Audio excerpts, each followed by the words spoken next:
Vendimi I shkrimtarit të madh bashkëkohor shqiptar Ismail Kadare për të kërkuar strehim politik në Francë ka ngjallur reagime në të gjitha qarqet shqiptare dhe të huaja në botë. Akademiku kosovar profesor doktor Recep Qosja, një nga figurat më të shquara të letrave shqipe të gjitha kohëve, bëri këtë deklaratë mbi vendimin e shkrimtarit Ismail Kadare. Lajmi se Ismail Kadare ka kërkuar azil politik në Francë ma ka ndalur frymën.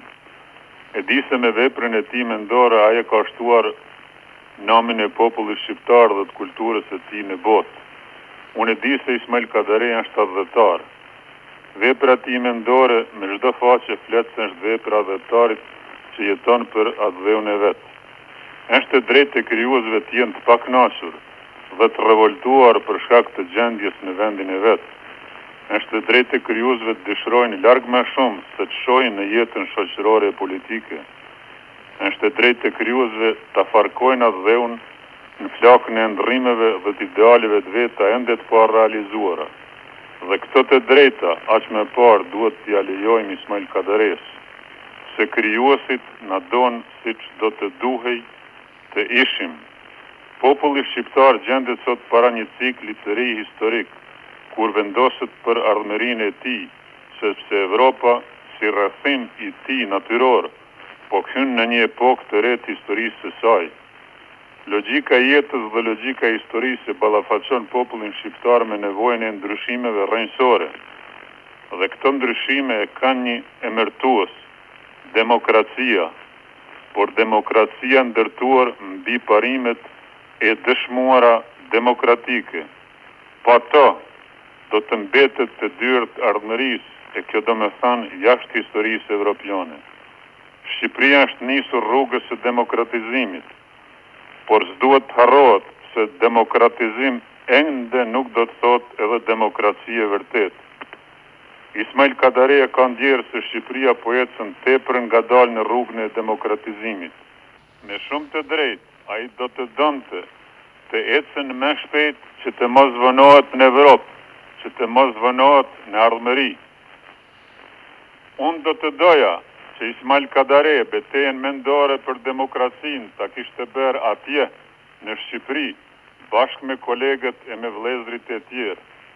Por Ismail Kadare ka zgjedhur rrugë tjetër. Kjo rrugë mund të mos na pëlqejë, por e ka zgjedhur intelektuali që I thon Ismail Kadare. Shqipëria duhet të demokratizohet për hir të popullit shqiptar, të lullëzimit të energjive të tij krijuese, të lumturisë së të gjithë pjesëtarëve të tij. Shqipëria duhet të demokratizohet edhe për hir të shqiptarëve në Jugosllavi, për hir të Kosovës.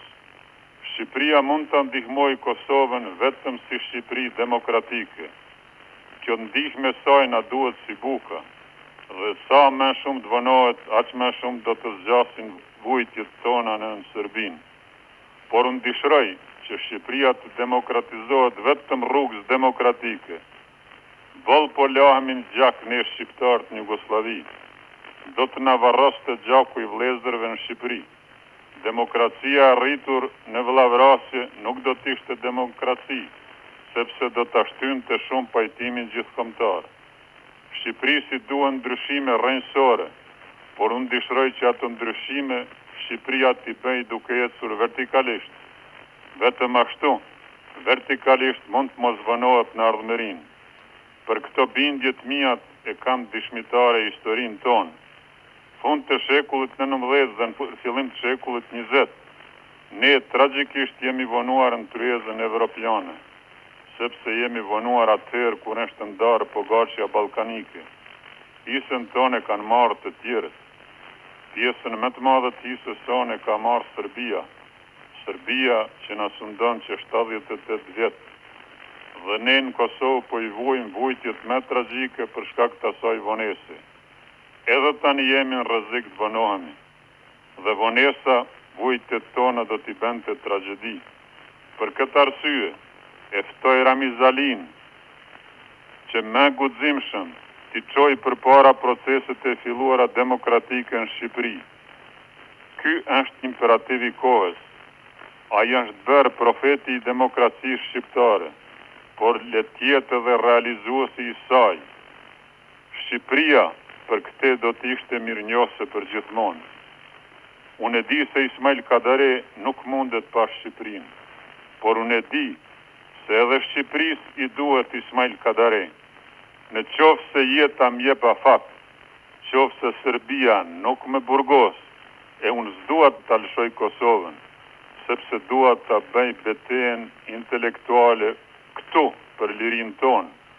Jam i bindur se me mikun tim Ismail Kadaren, me cilin s'jam parë që 11 vjet, do të shihem rishtazi në Tiranë. Sapo dëgjuat deklaratën që bëri profesor doktor Recep Qosja mbi vendimin e shkrimtarit Ismail Kadare për t'u larguar nga Shqipëria.